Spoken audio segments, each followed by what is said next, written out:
So it looks like we are live. So yeah, I expect there'll probably be some folks getting on here. I don't think today is a special occasion or anything like that. Yeah. Man, there seem to be an awful lot of them when you're trying to schedule something. It's surprising how many things come up. Yeah. My oldest daughter's soccer team this past season, we had I guess 13 girls on the roster, and trying to find 2 nights during the week that everybody could practice, it didn't happen. I mean, and these are 11-year-old girls. Well, they were 10, I guess, at the time. But. Yeah, how busy could they be? Yeah. Yeah. It's a wide world of activities these days, but yeah. So how's the week been? Sure. Or the last couple weeks, I guess. Pretty good for the most part. Work has been a little frustrating. Just still kind of dealing with the integration testing infrastructure and trying to get the hang of using it. And I think the company has been slowly adopting more testing, but they didn't start out that way. So there's just a lot of people that aren't really familiar with it themselves, even though they've been working there for a long time. Yeah. So it's hard to find people who are really knowledgeable to help me out. Yeah. Testing I mean, the benefits are obvious, right? But realizing them and getting to a state where having tests that are not more maintenance burden than they're worth, right? Where maintaining the test becomes more costly than doing manual regression tests instead, right? That's the challenge, and it's not easy to get there. Yeah, and we've definitely been, at least my experience there has been a lot of difficulties with that. We have an integration testing system that automatically kicks in for every pull request, and the problem is it just runs a whole large battery of tests, and we constantly are getting failures that are unrelated to any of the work that we're doing. So yeah, brittle environment and the Heisenbugs, right? The non-determinism of stuff going on. That's bad with an integration test. So what do you think the problem is? Are there just too many tests testing too many things, or is it something inherently flawed about the way they're being done? I'm still trying to figure that out, but I mean, we've had some cases where people are they're merging stuff in that is actually breaking things. And now everyone who runs the tests after that, right, they see that failure come up. Yeah, so you can't really tell which commit is the one that is the culprit here. Is that kind of part of it? Exactly. And there are people who I guess this is part of their role. I don't know. They seem to go through the various pull requests and identify, oh yeah, that failure, we've documented that one. It's a known one. But it's a very different environment from what I'm used to, because the previous company I worked for had a very, I don't know, I think it was a pretty good testing infrastructure at any rate. At least they were very diligent about testing and maintaining the quality of the tests. It was a huge maintenance burden, but they worked very hard to make them reliable, in that if you saw a failure, over 90% of the time, it was your problem. You caused it. Yeah, that's a big deal. Yeah. So yeah, you wind up in the worst of all possible worlds when you have the overhead of actually doing maintenance to the tests, but not enough maintenance to where you can really get any reliability or anything from them, right? So it's ugly. Yeah, I think it's just growing pains at this point. Like I said, it's, from what I've been told, this company is just not really been very adamant about testing from the beginning. So this has kind of been a transition for them. Yeah.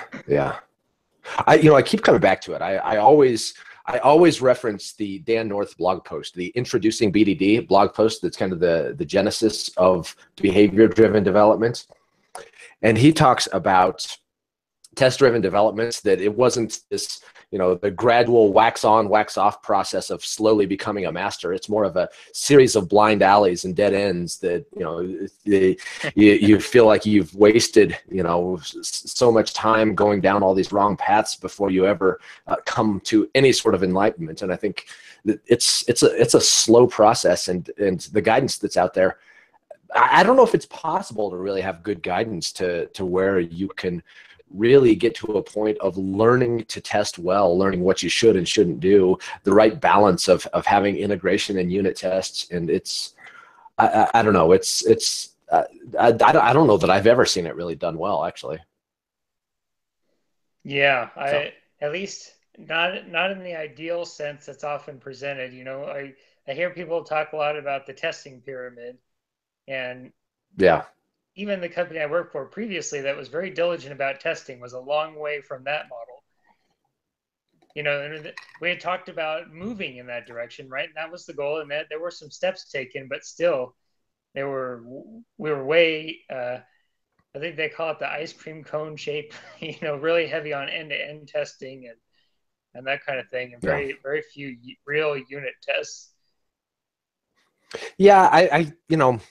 End-to-end tests are really where the rubber meets the road, right? I mean, that's ultimately, if you don't have something that's testing that everything works together, you're not really testing your system. So, I think that some deviation from the test pyramid is not necessarily a bad thing. But, of course, those end-to-end tests come with, the greater maintenance burden and having to have environments in place and conditioning data to make sure that everything's there, and just the slow nature of those kinds of tests to begin with. So there's a reason why they are de-emphasized in the test pyramid. But ultimately, they're probably the ones with the most value and the stuff that is most directly, relative to what customers care about.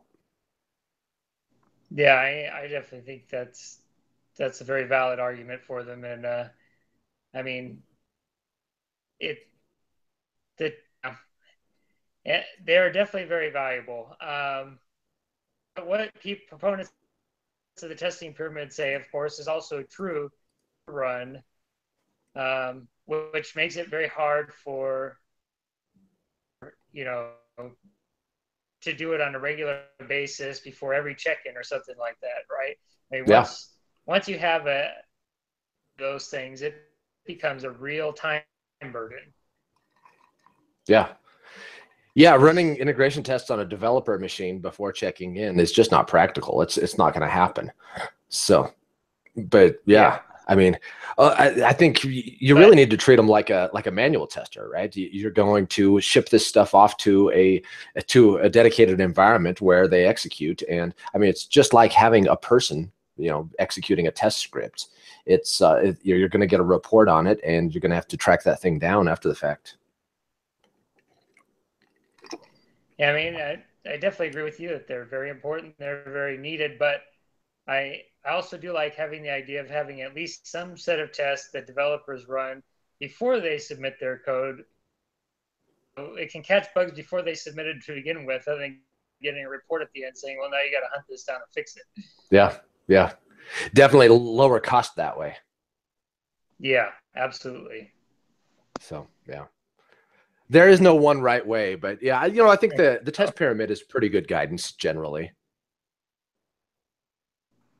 Yeah, I'm sure it's not perfect, but Yeah. it's a nice conceptual model anyway. At least, especially to migrate people who are accustomed to having nothing but end-to-end tests. Like some Yeah. people find themselves in that position. Yeah. Yeah. Well, and if you have a QA department that is getting into automation, and I mean that's generally the approach that a QA person is taking, is kind of the outside in black box kind of, I'm testing via the user interface kind of stuff. And so if developers are just doing what they've always done and QAs are starting to create some automation, that's what it's going to look like. Is Yep. that it's going to be end-to-end stuff. And I don't know, those might be the tests that you need the most, I guess, but developers should be testing too. So I don't know, I guess it's not one or the other. You should be doing all of these things, but yeah. Yeah, I It agree. looked like Jose came in. Are you there, Jose? I do not hear you. And your video was there for just a moment, and now it's gone to picture. So chances are we lost Jose. But Mm. so yeah, are you a There was pretty? a Oh, sorry. Go ahead. Oh, I was just gonna say there was one other thing that kind of came to mind. I was doing some reading and saw some interesting statistics about it, and I think testing is a practice that everyone should engage in. The interesting thing about the statistics, they were saying code inspections on the formal level. Now it's hard to carry that over and interpret what that means in terms of more informal code reviews and stuff. Code inspections are actually more effective statistically in catching bugs than testing is at all levels. I'm pretty sure I read that in Code Complete years ago when I read Code Complete that was cited in that text that everybody quotes and says recommends among their favorite programming books. I'm almost certain that was in there. That was my source too. Yeah. Oh, okay. All right. Yeah. So Jose, uh, what's up, man? Hey guys, can you hear me? hey, Are you good? Yeah. Hey, yeah, good afternoon. Cool. And I did turn down the quality on the Hangout because there was a little bit of glitch in it. So hopefully we are not as pretty as we would otherwise be, but hopefully we will communicate as well as geeks can do anyway. Yeah, maybe we're let's go with prettier that. actually. Say that again? Let's go with that. Oh, go ahead. Yeah. So cool. Yeah, we were I talking said about maybe we're testing. prettier actually. I'm sorry. We're struggling with the communication here now. One more I time, said Noah. maybe we're prettier actually. Maybe, yeah, that's probably true. Yeah, a little distortion can hide some of the flaws. Sure, let's go with that. Yeah. So we were talking a little bit about testing and test pyramid and stuff like that. You a big tester, Jose? I wish I was. I'm not gonna lie. It's just that at the end of the day, I think it's a really uh, rigid discipline that everybody likes to talk about, but in the heat of fire, in the middle of the battle, a lot of stuff goes out of the window, and everybody assumes that you have an organized place. People who believe in some sort of the same thought that are with you, and I guess all the stars and the planets have not aligned for me to end up in a place where I can fully see the advantage of that. Yeah. So my experience has been very limited, um, and I can't comment much on test.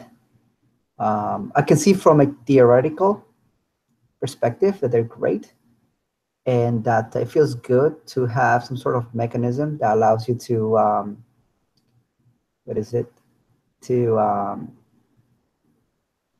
refactor or change some code without breaking at least existing functionality that should work. Yeah. Yeah. So that's always a good feeling to have. Yeah, yeah. It's one of those things where, I mean, if the whole team's not doing it, then it loses its value because you don't have that confidence that Kent Beck talks about, right? So, I mean, if you don't have good coverage and things can break and your tests don't reflect it, then why bother doing any of it in the first place?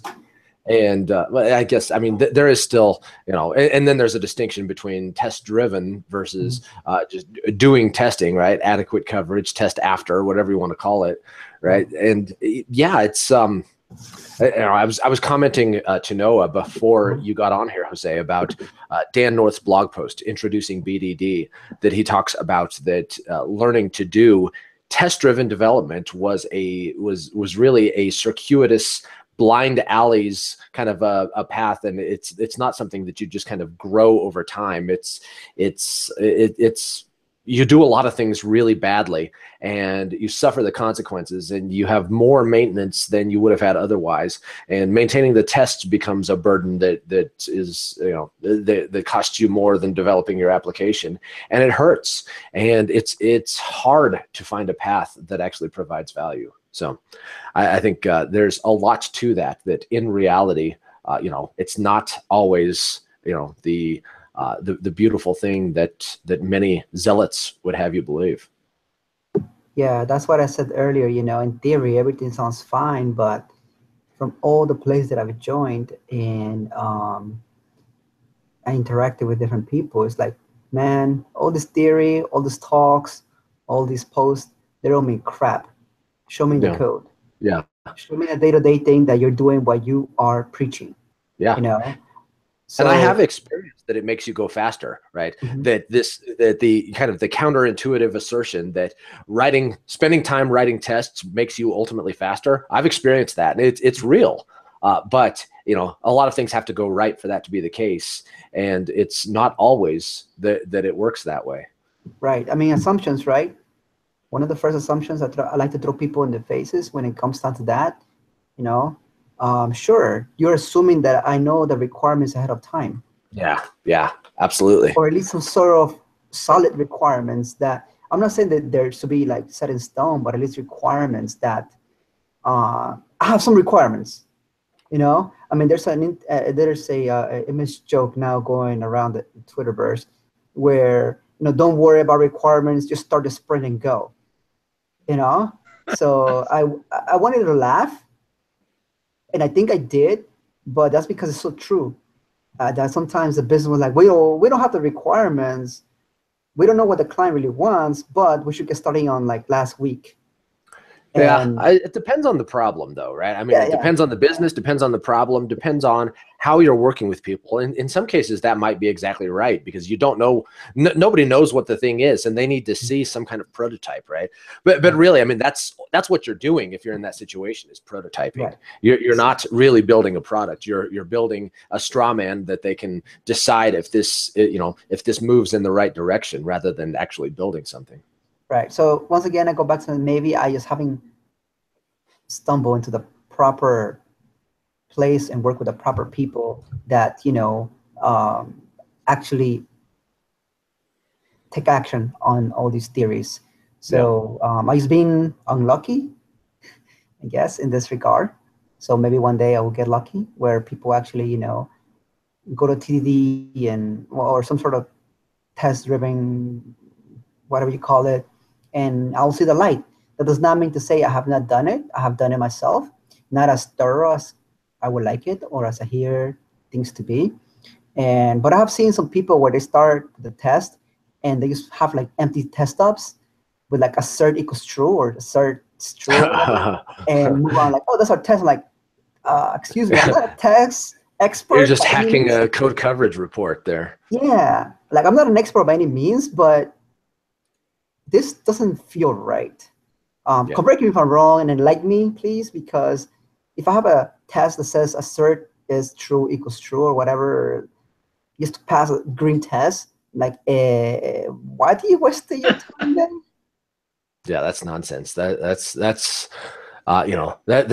putting the code into a test mode so that it passes the inspection, right? I mean, that's all that is. Mm-hmm. Mm-hmm. The only reason you would ever want to do something like that is if your code coverage report is tied to some incentive or something along those lines, right? You're trying to show improvement, right? We want to have 80% test coverage by such and such a date. Well, okay, now we've got it, right? That's the only reason you'd want to do something like that. Yeah, but of course that's bogus coverage. It's not real. Yeah, you're just gaming the system. Yeah. So I don't know, maybe Dave can enlighten me one day and say, Jose, this is how you do it, man. And, yeah, well, one day when I get rich, then I'm gonna be able to hire teams of programmers, and I'll hire all kinds of good people, and we'll build awesome stuff. I think you will be too busy with other stuff to actually do any sort of development. That's probably true too. Well, that's why I need to hire you to do my development for me. How if I don't want to do it? So it all depends, right? it's interesting. Like I said, a lot of people love to talk the big game, but when it comes to like the everyday grind, the everyday real work, it's like, okay, then show me that you're actually doing this. Like I said, I could be wrong, and I just have met the wrong people, work around the wrong companies. But so far, um, I have to be converted into this whole test-driven stuff. So Yeah.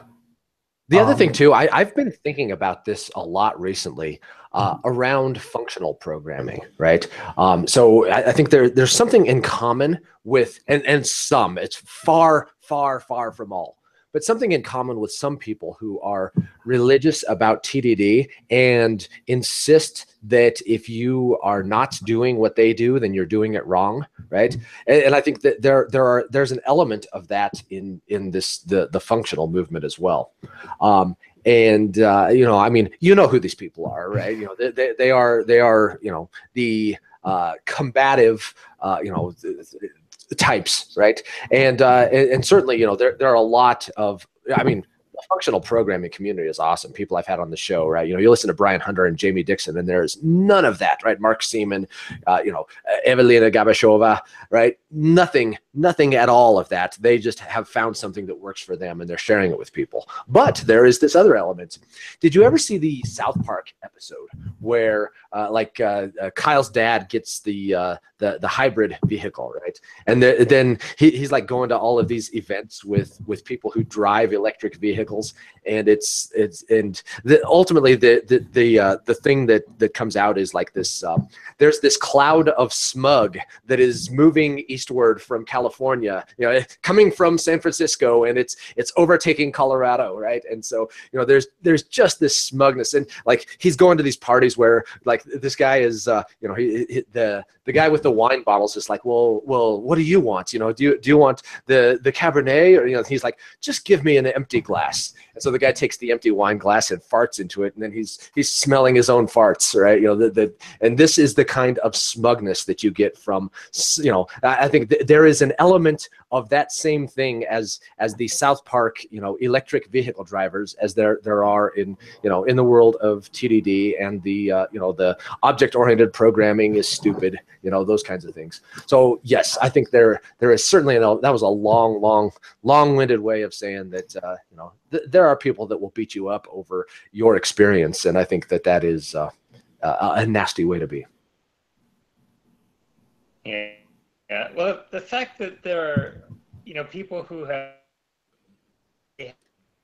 those fears, who will disagree sometimes vehemently about development process or various aspects of it, tells me that there must be more than one way to success. Yeah. That there's just not one right path. Yeah. I decreased the quality again, man. That's noticeable. I'm going to go back, say that if that's I don't know. It was only a small cut for just a moment there, so I think we'll stay here and see how that goes. But yeah, so I think that there is value in doing tests. There is value in TDD, but it's not for every situation, like you said, right? That if you don't know what you're trying to accomplish, and this is something that Phil Hack and I agreed on way back when. That was like one of the early episodes, but we were talking about that very thing, that if you don't know what it is you're trying to build and you're trying to figure out on the fly, it doesn't make much sense to write a bunch of assertions about what it should be when you don't even know what it should be. So, that I think that's there are limited situations where it really makes sense to be really hardcore about your testing. Yeah. And Dave, I think what you're trying to say really is that being religious about anything is bad. We already know that.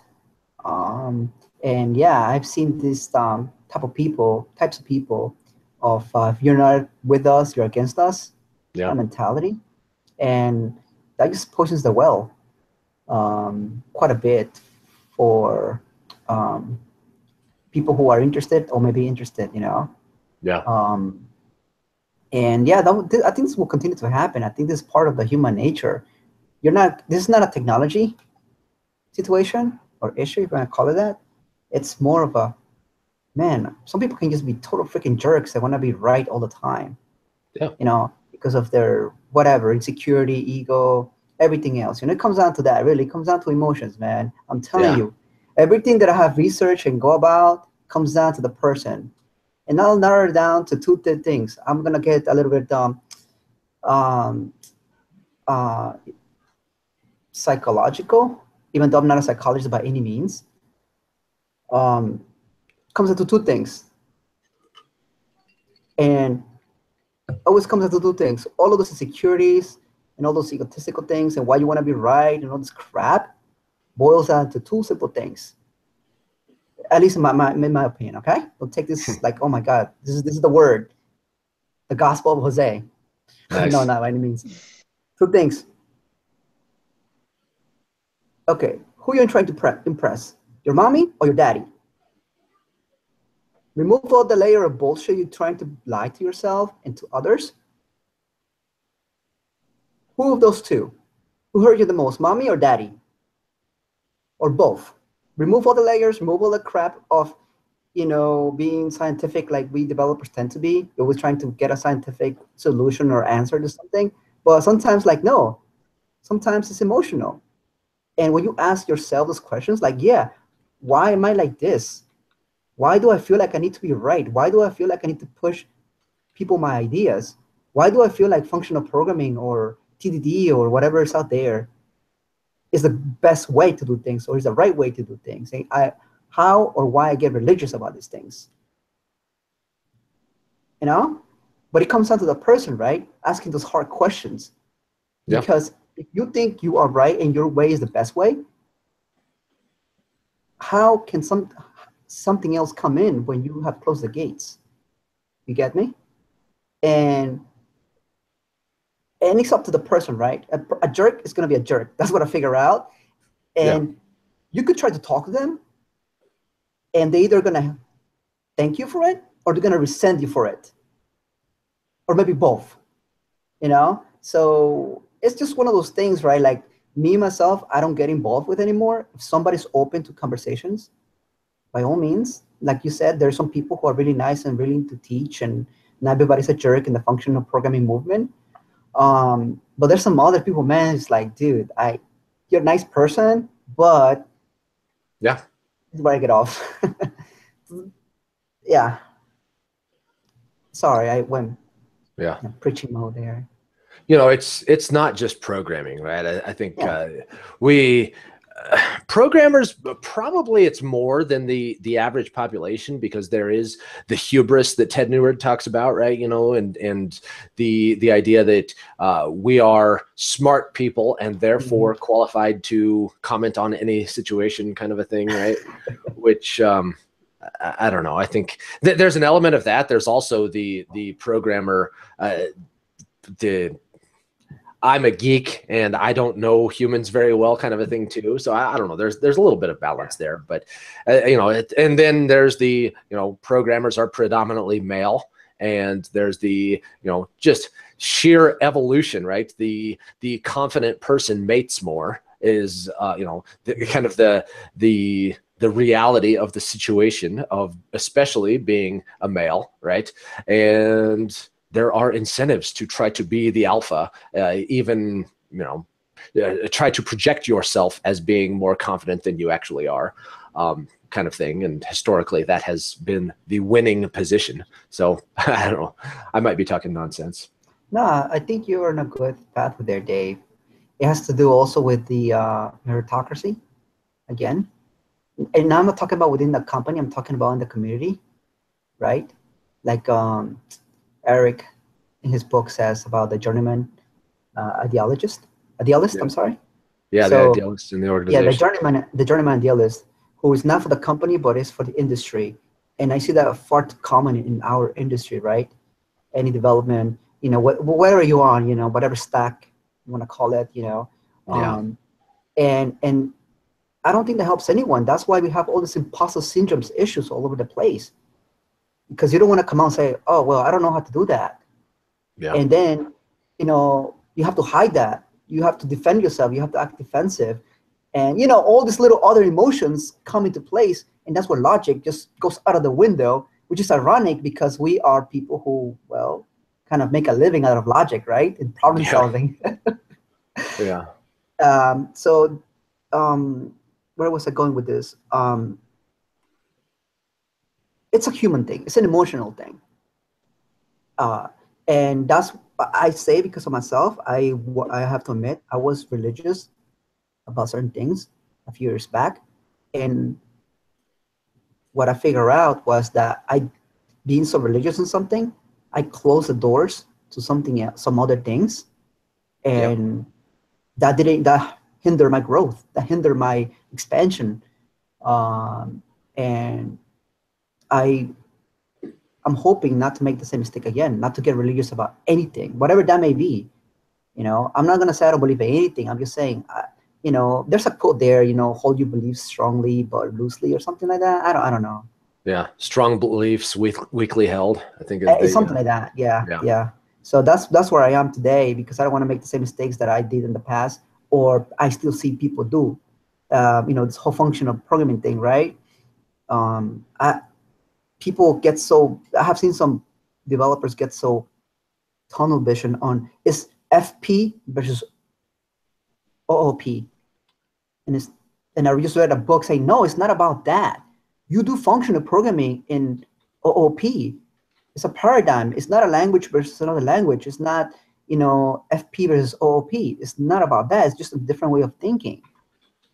And there's some people who are like FP versus OOP. Which one is better? Why not both?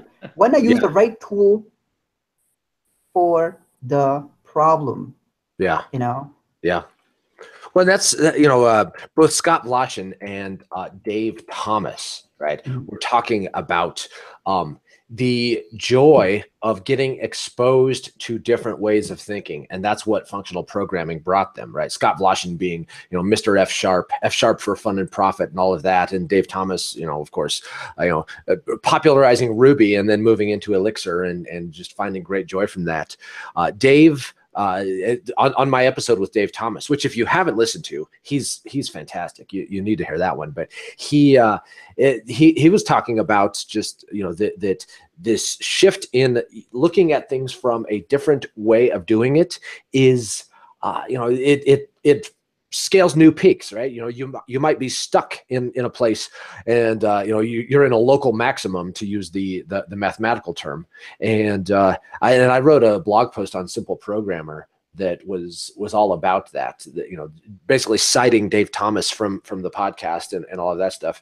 I'm going to throw that one in Slack because I really liked that one, right? It's kind of weird to say, here's a good blog post, I wrote it, but that's sometimes you do something and you're like, hey, I think that this is really good, and I think that's okay.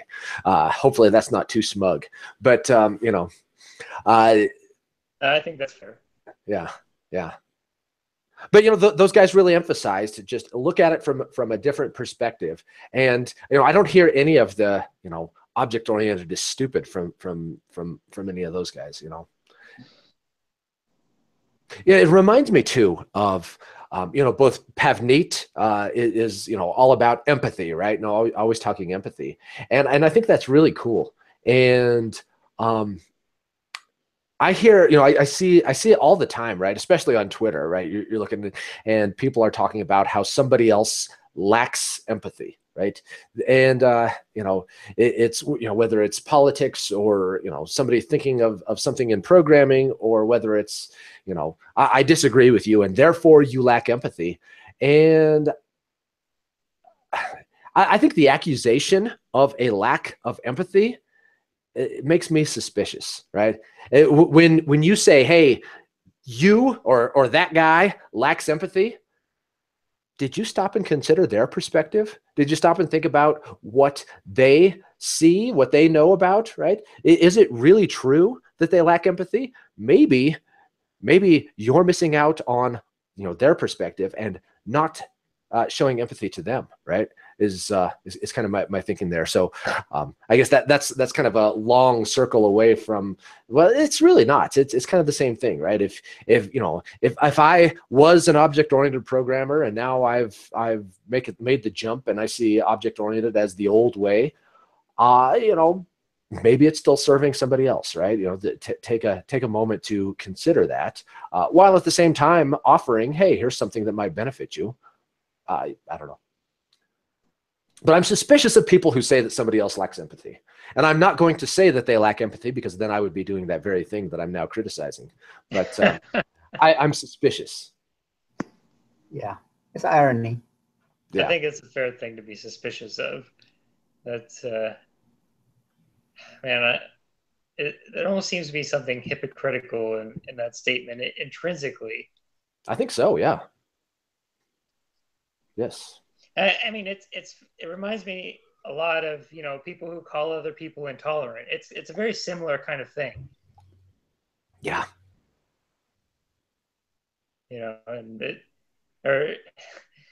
People who out, freedom of expression and then angry when someone says something they don't like. Yeah. Yeah.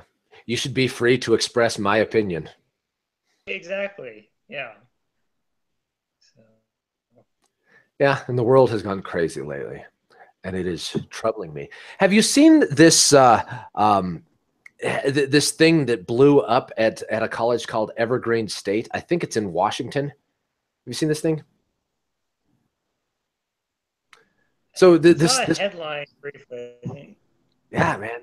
This professor, he sent an email out to the faculty. Apparently, this school has this day without colored people, the day without people of color, day of absence, I think is what they call it. And the idea is that the non-white students would not come to campus that day, based on some novel or some play, not a novel, a play, where the people move, or the black people don't participate in the actions of the town, so that it's obvious what their contribution is. And so they have this annual event at this campus, and they decided that this year they were going to reverse it, and they were going to have the events for the non-whites on campus, and the white people were not going to, or they were going to be encouraged to stay away from campus.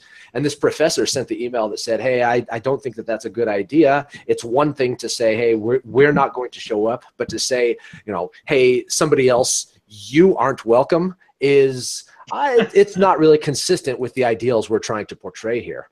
And all hell broke loose, right? All hell broke loose.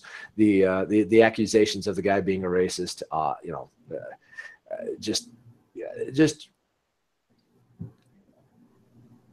the world's going crazy, right? I mean, you cannot possibly voice your opinion without nasty things happening. Without accusations of being something heinous. That's the kind of things that I see in the world these days. I could think of examples along those lines. There was one guy, he was teaching some kind of grammar course. The term homophone, right? Oh no. A word that sounds like another word, right? Two words that sound similar but mean different things. Yeah. There was a guy used the word niggardly. Oh yes. Yeah. I've heard that as well. I mean, has no etymology. I can't even say that word at the moment. No common origin with the other word that people think it sounds like, right? That no one can utter. Yeah. Independent word. Yeah. It's sad. People have good intentions, right? Functional programmers are good people, and so are object-oriented programmers. Write good software. Yeah. Yeah. I try not to pick my battles Yeah. with this whole racial thing once again. Because it could be taken like I'm biased right away because of my skin color. You say And the wrong thing, and all of a sudden you're in a world of hurt. yes, yeah. And but the thing is this, guys, as I already told you, I don't know if I told you before, but I've traveled both worlds, you know.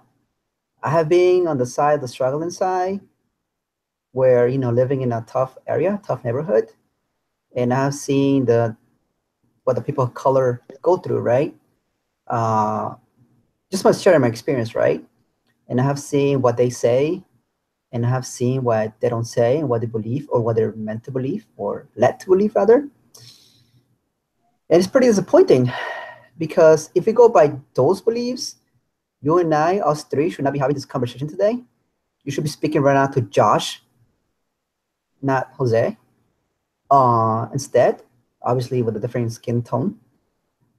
Just because someone told me I should not do it. I should not, you know, should not go around the corner and explore and be curious, right? Not betray the rest of the people who are struggling the way everybody's struggling right now. Yeah. And the good thing about me is that I say, screw you guys. I'm going home. Yeah. And you know what? That has gotten me a lot of burn from multiple people, from my people, from other people as well. But the thing is, I don't care because if I have listened to them, I don't know what I will be today. I definitely will be, I think, struggling. I don't know. I really don't know. Sometimes I stop to think and say, yeah, what if I had not gone to college? What if I had not stayed in computer science? What if I had actually listened to the status quo at that level and say, yeah, the man is keeping me down because of my skin color, you know, or all any of those people, like don't go work with people not of your color. All right, let's say white people because they're all racist and they don't want you to succeed and all this crap. If that were true, like I said, I would not have made it through where I am today. Yeah. And it's not because I'm working my ass off, anything like that. If anything, so sometimes I surprise myself, like, how did I make it this far? But it's more of like all those things that people believe from in being in that environment in that world, right? From being in this other world, right? Just because of a skin color. Yeah. Really, that's all it comes down to. Let's not go to that town because in that town only certain people of skin color live. Don't go to that town because you're not rich enough to hang out in those areas because you're not of that skin color or rich enough, right? We have those stupid social divides, whether skin or money or whatever, right? And that's what gets in the way of a lot of great things and gives fire to all these annoyances, right? Yep. Yeah. Meaning, what we were just talking about, right, Dave? Yeah. And it's just We got a annoying. better tribe here. We got a better tribe because this is based on your limitations are in your own mind, right? There is no limit to what you can accomplish. And you and I have everything in common, right? And if you listen to those other voices that say that you are abandoning your people, then you got it wrong, right? You would then be your people would be based on something superficial, something that ultimately doesn't matter, right? Right. And Yeah. so, when you say, hey, my people are the people who believe that I do not have any limitations other than those I impose upon myself, well, then we're in business, right? Then we can think about judging people on the content of their character, not on the color of their skin, rather than the other way around, right? Because when somebody says to you that, Right. no, people with some certain characteristic are, going to mistreat you, they are going to do something to you, whatever it is, right? Judging based on the color of their skin. Yeah. I just personally think that those people are justifying themselves. Yeah. Yeah. Justifying themselves, trying to put the responsibility, the blame on external rather than internal. and they're not willing to put the hard work. They're not willing to, you know, sacrifice whatever that may be at that time, whatever it may mean in that context, right? Whether that's money or time, you have to put some work, man. I mean, I don't want to put here myself in a high pedestal or anything by all means, but dude, just like you guys, we'll have work to get where we are today, you know. And if you say, oh well, they had it easier because their skin color or their gender, I'm like, really? Have you talked to them? Have you asked them the questions? Have you asked them what they sacrificed, what they had to give up, the times where they probably went to the car and had to hold back their tears? Have you asked them when somebody was freaking screaming in their ear because they didn't accomplish something or whatever? I mean, really? If you think life is full of rainbows and all the hard work will pay off, I got news for you. Sometimes your hard work will not pay off for you. You can do all the hard work you want. You can put all the sacrifice and everything else. And yeah, this does not guarantee you success or that it will work out. But I think, and it goes back to the same thing that I've been saying, guys, before, is that everybody wants like a shortcut, like a silver bullet, like a quick way to get there without doing any of the work, without doing any of the sacrifice, you know? And that's sold much more in the path where I have walked, right? Like, for example, I'll give you a while back, right? Just to put this into context. My, okay, let's just say a kid I know, right? He's a teenager and whatnot. He was, I don't know if you guys are familiar with how the YouTube world has YouTube stars and they have like 1 million followers and make a lot of money due to whatever, right? Something like that. So he was telling me how he wanted to start up his YouTube channel, and that as long as he got all the setup and everything, that he was also going to have like 1 million subscribers and make a lot of money, blah, blah, blah. You know, like the ticket to stardom, right? And nowadays. And I was like, dude, that's a great plan, but how do you plan to get there? Like, oh, I don't know. Just working hard, I guess, or something. Like, but that's not a plan. That's like a fictitious dream in the clouds. And instead of, I'm going to work hard, I'm going to learn this, and I'm going to compound this into something else, I'm going to build bigger and bigger and bigger, and it's going to pay me in the long run, not in the short run, right? Like, it's not there. And from what I see, and excuse me, and if you kick me guys out of the group, that's fine for saying this, but hey, I don't see the same kind of teaching or mentality in this side of the fence. What I mean, this side of the fence, right? You and I being this side of the fence, guys, that's what I'm trying to say, right?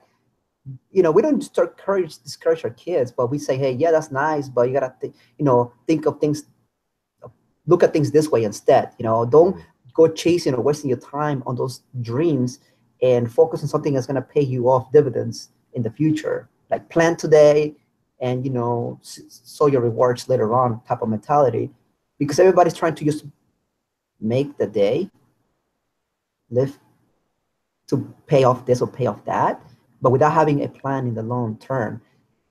And I guess what I'm trying to say in simple terms is the people who are struggling monetary-wise, financial-wise, for all this get-rich-quick schemes, lottery tickets. Yeah, that's another example. Yeah. So that's what I see. But when people see me now, they're like, oh, because now I moved and everything else. They're like, oh man, you blah blah and everything else. Like, no, it took me over 10 years. Over 10 years. Yeah. Very John Sonmez, right? Just keep consistently putting in the work and have a plan, right? It's not work without a plan, but but you don't know where the plan is going, right? I mean, I don't think John Sonmez started blogging thinking, hey, I'm going to become, simple programmer, media mogul, chiseled God, down the road, kind of a thing. But, consistent work pays off if you are able to pivot, right? Adjust, move down the road, figure out what's there. And it's not fair, right? And a lot of people have put a lot of effort into things that just didn't work, myself included, right? You know, and yeah, everybody has experienced disappointment, and what you were talking about with the kids, right? You know, I think that there's really something profound there, that we often try to protect our kids from disappointment. We have a message of, you must accept reality because I have, right? And I think that's kind of the crux of it, right? I have learned that I'm not going to achieve my dreams, and therefore you need to get comfortable with that idea too, which is not a good message, and I've probably given off that message as well. Yeah, it all depends within context, and it still continues to happen. I mean, uh, I just appalls me. You know what appalls me the most? I'm gonna take it financial, because a lot of things come to financial, right? Like John Simon said in his latest interview with you, Dave, you need to have enough FU money, right? And once you have enough FU money, you can really do whatever you please, right? At least in theory. I don't know. I have not experienced that yet. But it starts with that, man. I don't know about what keeps you guys awake at night, but to me, it's usually financial related. Usually, okay? It's not because my product is not being launched or whatever else, right? It's usually financial related. That's where a lot of pain comes from. Yeah. I've heard that most divorces are caused by financial troubles as well, and I believe it. Yeah, and I believe it too. I've seen it. And it's a constant struggle. And the thing is this, though, and my wife and I kind of baffle at this, right? It's like, all right, dude, we know where you live. We know what you do for a living. Yet you have the latest iPhone. Like, WTF. Something small like that, right? You think like, well, that's insignificant. Really, it is. You know, it's like our financial choices lead you to where you are. Yeah. You know, and once again, I'm not saying this to point the finger on the people, and I don't do it. I did it too. And this is what my wife and I have been reflecting on lately, especially since we bought a house. We still can't believe we bought a house, to be honest with you. Because, man, 10 years ago, guys, 2007, you know, things were completely different. 5 years ago, 2012, things were completely different. We were just living paycheck to paycheck, let's put it that way. Okay? And it was scary.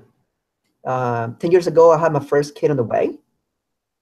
5 years ago, my second kid. And our expenses went through the roof again. And I was not earning enough money then. And, well, according to me, right? And it was just like, damn. And now today, when we look at this place, we're like, dude, did we ever imagine that we were going to be in this situation after all that mess ups that we did as a couple, financial mess ups we did as a couple? And it's just to put things into perspective, right? But nobody put this in our silver platter and say, here you go, guys, you need a house, right? Here you go. Have fun. It was a lot to get to this point. And it has been throughout the years that I don't think people want to do that. People want the quick fix now with the least amount of effort. And I see that happening to this day. I mean, getting nice shoes and nice phones and a nice car.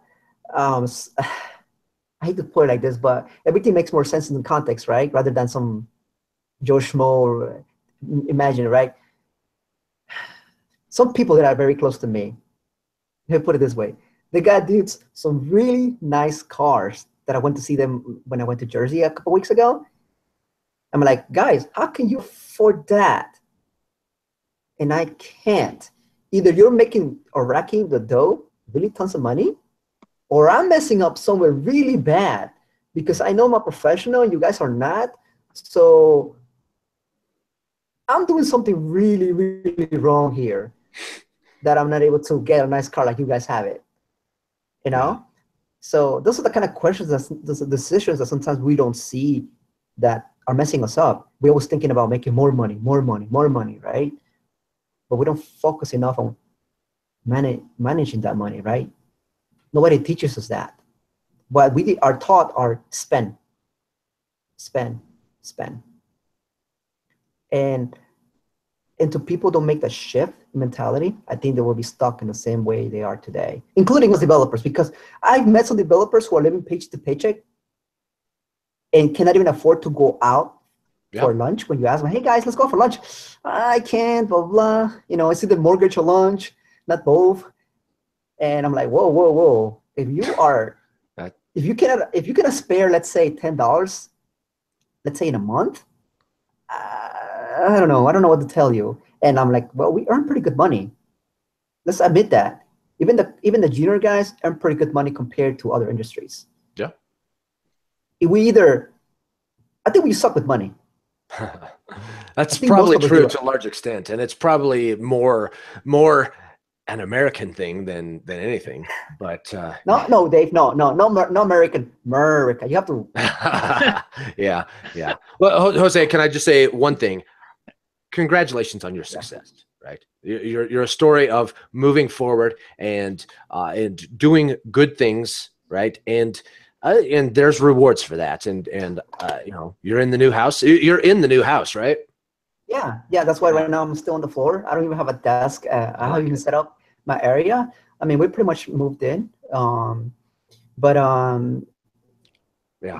Thank you. You exemplify, right? You exemplify that you could make a lot of excuses about a lot of things, and you've probably made mistakes, and you would like to be even further than you are, right? And oh yeah, no, I'm exactly the same, right? And if somebody says that, you know, I've had it all handed to me, well, to an extent, yes, right? I've had a lot of blessings in my life and a lot of things that other people didn't have, and I'm grateful for that. And yes, I acknowledge that a lot of things have gone my way that didn't go right for a lot of other people. So, but there are a lot of things I would like to have that I don't, and I'd like to think that I don't make excuses for that, although that's probably not completely true either. But you know what? Your story is one of success, and congratulations for that. And I'm happy to know you. Thank you. So we've been dominating this conversation. Let's real quick. Noah, do you have something to say? Well, I was just going to say I can relate a lot to what Jose was talking about. I mean, there's a time where it's like, we can't go to the grocery store this week or maybe next week until the next check comes in. Man, I remember one typing on the weekend, and I'm going to the ATM to get money to pay the camping fee and have no idea how we're going to make it to the next week. You know, and we didn't know what we were doing at all. And I mean, just totally struggling with money, trying to figure out when we were going to pay which bills, which ones were going to be late. And, similar to thinking about, we got ourselves back and started consistently making better choices, and it's put us in a much, much better position. But yeah, that was a huge struggle. I understand that. Yeah. And I think the ultimate sentiment that you had there, Jose, is that while, from my perspective, it's, I can certainly say that I've had good things happen to me that haven't happened for some other folks. It's for me to say that, right? For somebody else to come and point the finger at me and say that, you had all of these advantages, that kind of stuff. Well, that doesn't really solve anything. And if I'm pointing at somebody else and saying, oh, you trust fund baby, you had all of these advantages. Well, you know what? Yeah. But, right. You know what? I was born in the Western world, and, I have had, the same advantages that really pretty much anybody born in the US, has. And, I'll do what I can with what I've been given, and hopefully that comes out as a net positive in the wash.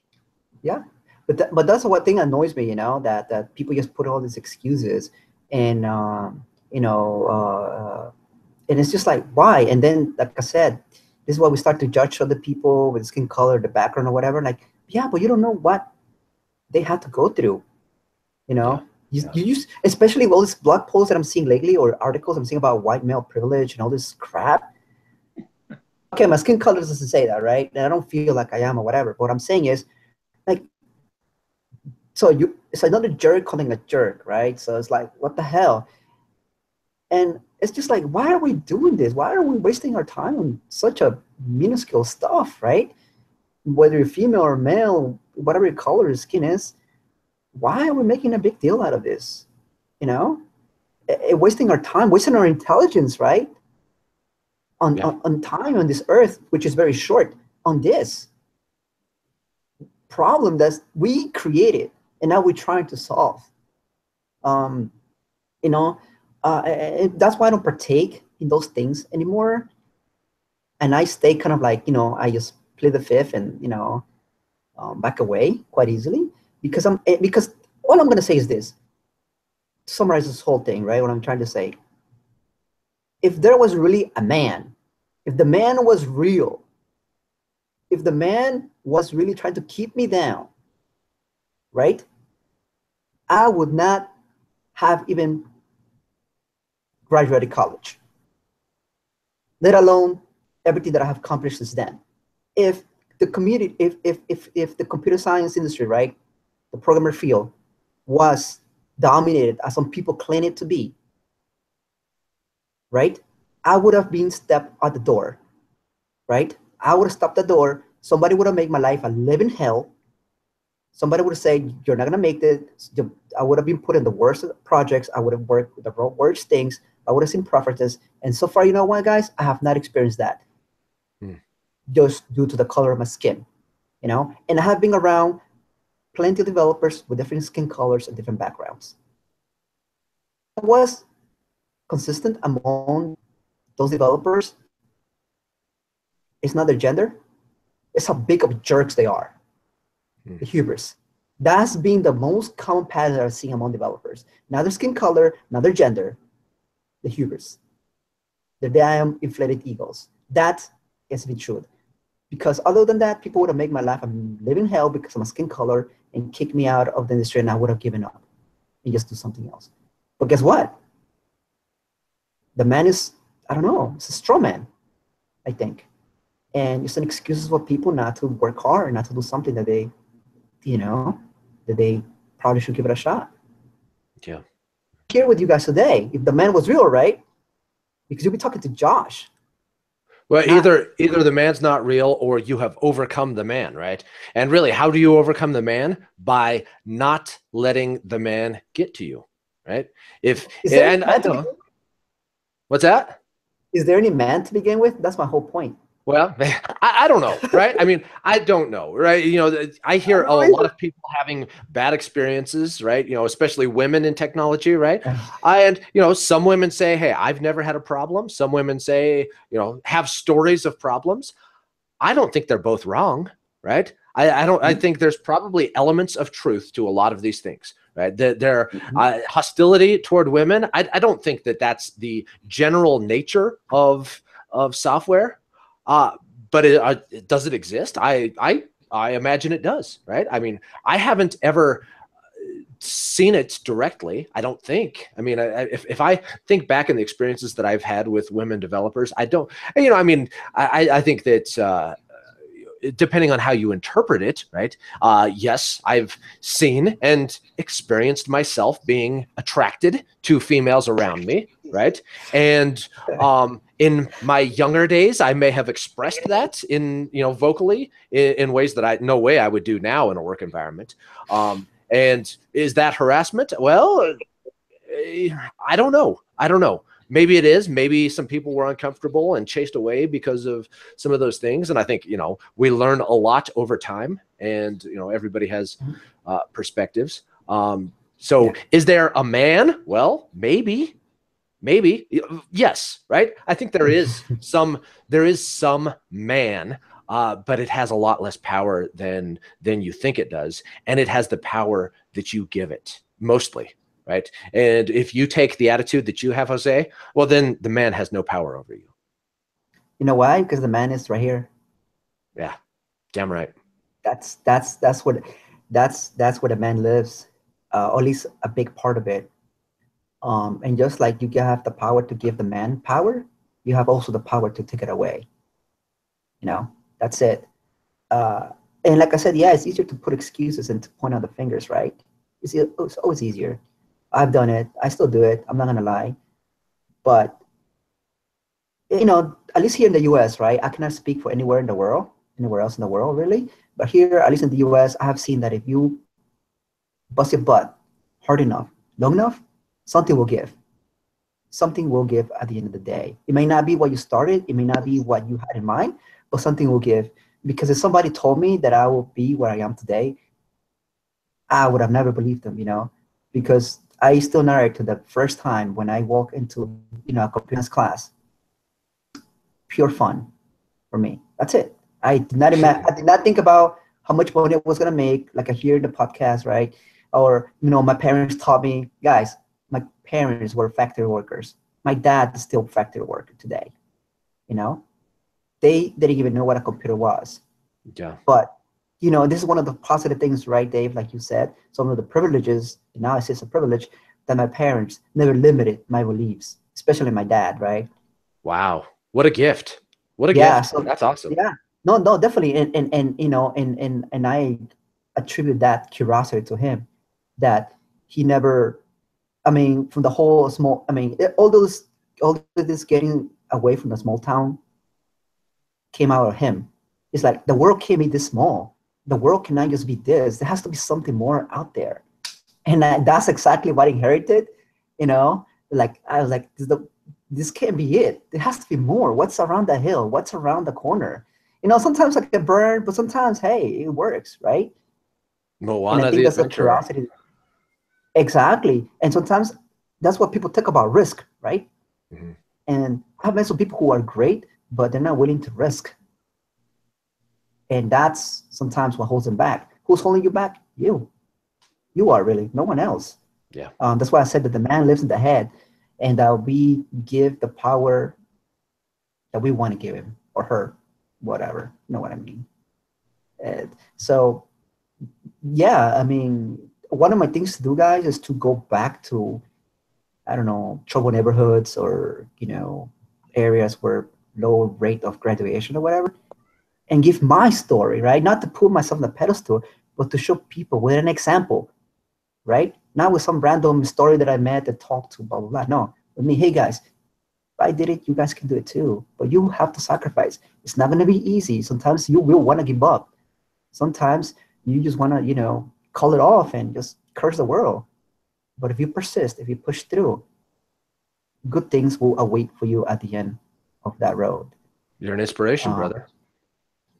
Well, the thing is, Dave, I had nobody, or at least I didn't found anyone. I'm sure there was somebody out there, and I didn't have anybody. Now, if I had met Developer on Fire when I was in college or early in my junior years as a developer, man, I would have taken a shift in mentality differently altogether.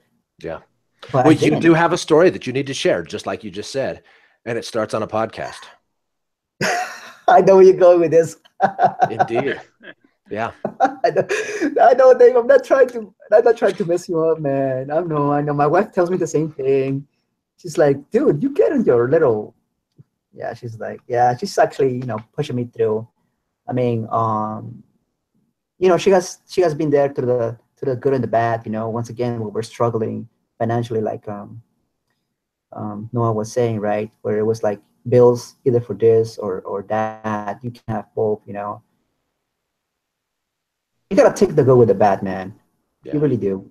And Yeah. if you're only there for the good times, then I don't know what to tell you, because life is not about everything always the good times.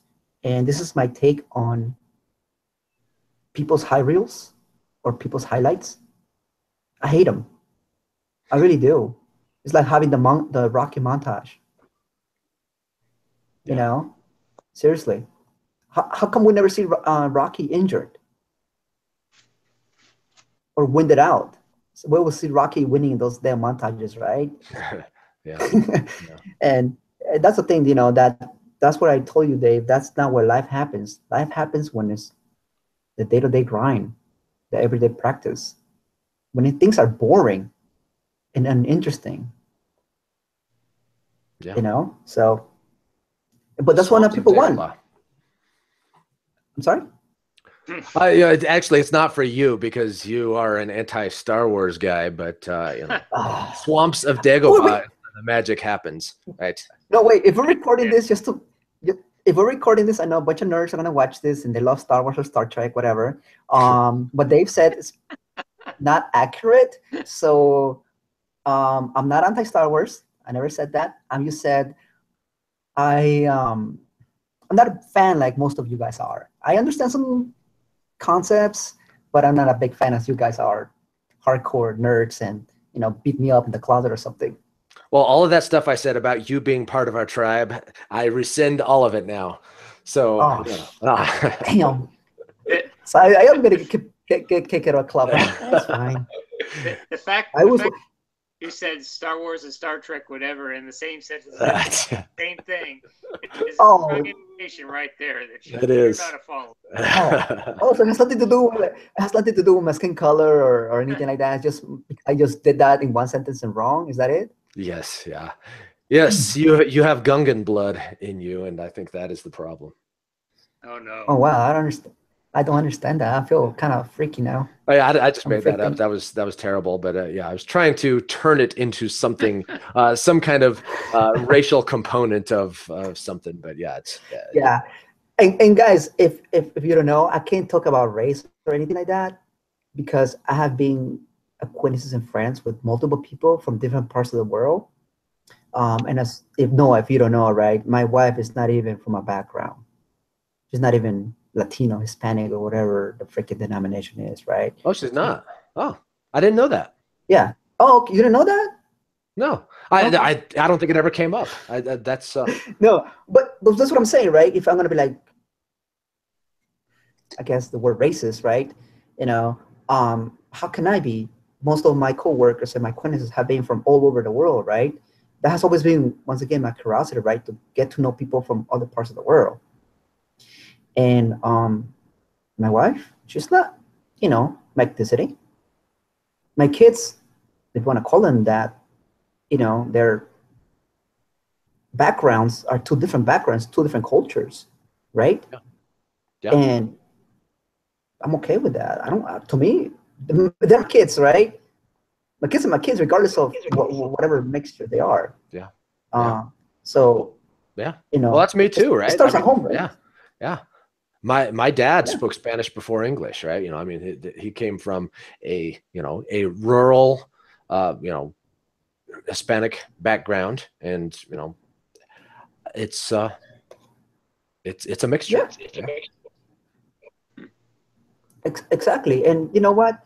And I predict, my wife and I predict that, not predict really, I would say that more mixing is going to happen more and more because a lot of these racial walls are coming down. And build a wall. Oh, sorry. That's not that wall. Totally joking. No, it's fine. Yeah. I don't care really if it slides off me. And that we could, when we see people who are like different ethnicity backgrounds, regardless of skin color, we're like, yeah, we like to see that, because we are the same. And sometimes people are like, you guys are not, once again, she looks a little bit more she's Asian, so she looks a little more Chinese than what she's really from. So when people see us together, like, wait a minute, because I have the standard, I guess, copy paste, look and feel. And when they see us like together, and they're like, how that, and before I used to kind of like whatever, but I mean, I come from a melting pot, right, in New Jersey and New York City, so for us it's normal. And people sometimes ask like, how do you guys met then? How do we meet? You can't meet somebody who's different than you. That's kind of funny. Yeah, like internet. How about that? And then I'll tell people like, you know what? Talk to somebody else outside of your bubble, whether it's programming, language, stack, software development, talk to the galaxy, and you'll find out that you have way more in common than you have differences. Hell yes. Because my wife, she was born literally half a way across the world than from where I was born. And we found out that we have way more in common than differences. Yeah. Twi'leks and Mandalorians living in harmony. Exactly. And this is where the whole racial thing comes out, right? Not knowing if you really get to know the person, you will find out that you can get along better that way. And the skin color and the religious belief, whatever else, becomes not even relevant at that point in time. And if that person is a jerk, the person will be a jerk regardless of anything else, really. That's what I found out. Sorry, Noah. I mean, you know what? I want to hear from Noah now. I want to hear his experience. We've just been going on and on and on. Yeah, sorry. Did he freeze? I think we might have lost him. Oh no. I think he was going to say something. You didn't actually silence him. He was going to say something. Oh, okay. I thought he was playing good poker face there. Yeah. No, but Dave, you see, the thing is, I don't want to share my story like this because then I don't want to be like just Mark as that guy. I don't know. I'm having like conflicting because I'm like, yeah, just do it. Just do the work and do it. I don't want to get praised or anything like that. I just want to be like, hey, listen, I'm not different than you. If you're willing to put the hard work, not give up, you can do it too, whatever that may be, and just move on. Yeah. Well, and this isn't the end of the story, right? I mean, that's a part of the story is you've gotten to where you are, and there's more to come. I don't even know where I am, Dave. Like, where am I now? Yeah. I know what you mean. I know what you mean. Yeah. And it's fun though. The thing is, and this is, I'm gonna throw you this, guys.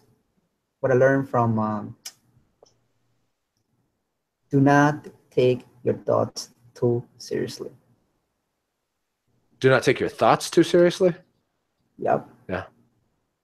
Do not take your thoughts too seriously. And the other one is, you're not your thoughts. Wow. Yeah. I know, it's like, what? But once you start seeing things like that, that's what Headspace also talks about. If you guys used Headspace before. Yeah. Just watch your thoughts go by. What does that mean? That you're not your thoughts, that you become the watcher. You're not your thoughts. The observer. Sorry, yeah. So that's what the whole ideally, that's where the whole, I think that's where he took it from, that you're not your thoughts. And once you start to believe that you're your thoughts, then that's where all of this comes down to. So that's what I'm learning lately, and not to take myself too seriously. I like it. That's very much the big thing right now, that I'm not taking myself too seriously. Whether I make something good or I make a mistake, I just let it be. Like, why do I have to mental label everything? Think about that. Why do I have to mental label everything? Like, seriously, anything, even yourself. Why do you have to mental label it? What purpose does that give it? To justify yourself? To make you feel better? To feed the ego? Let go of your attachments, young Padawan. I keep going back to Star Wars over and over again. Is that Star Wars? Is that from Yoda? Yeah. Well, yeah. Jedi teachings. Any of the masters. No. That's an episode 1, 2, or 3 thing. I think number 1. Well, yeah. Yeah. Many of the masters with the common teachings of the Jedi, but yeah, mostly emphasized in the prequels. Yeah. In the story of how Vader comes to be. So I'm familiar with that. My boys maybe watch the whole movies, so I'm not completely lost. And they're big fans, by the way. You'll be proud that even though I'm not a Star Wars fan, I like the movies. I enjoy the movies. I'm gonna go see them when they come out of the movie theater. So that my boys are huge Star Wars fan, but they picked it up on their own. I did not push it. They just saw that on TV and whatnot. I mean, it's hard to miss something like Star Wars, right? Yeah. And they enjoy it, and they know way more than I do about the whole world of Jedis and all this stuff. So I'm pretty proud about that, and that's what I'm trying to also kind of help them with, right? Like, little dudes, you be your own selves, you know? I like it. You pursue Yeah. whatever drives you, whatever that may be. Even if we disagree, even if I never done anything like that, you go. If you guys want to be a Star Wars fan, go for it. I'm not somebody to say don't do it because I don't like it. You know, that's silly. It's natural to So expect that your kids will be interested in what you're interested in, and it's natural to be disappointed when they're not, right? I mean, it's not that you're a bad person if you take a different approach than what you just outlined there, but man, it's so much better for your kids if you can let go the way that you just said. Yeah, definitely. I mean, I've been trying to teach my kids how to code and program, and they find it boring. Yeah. Oh man, he just hung up. We just lost Jose altogether. Are you still there, Noah? Can you hear me now? Oh, I hear you. Yeah, I think I was missing you for a moment. Okay. Good. So. But I guess not. Could you hear me? Yeah, you're cutting out pretty bad.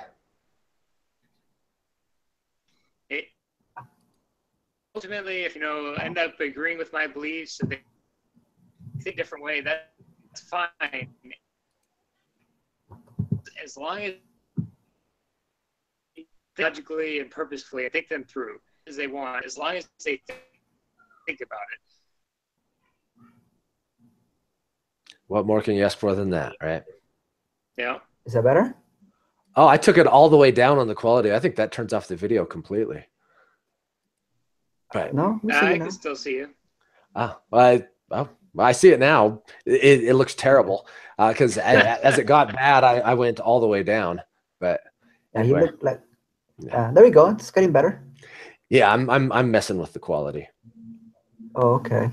I thought it was my connection. We seem to be having some issues, but you know what? I'm going to go ahead and stop the recording here. And yes, I think it's probably a good place to wrap up. So yeah. Hey, wait. Can I say something? Viewer, you are. Oh yeah, go for it.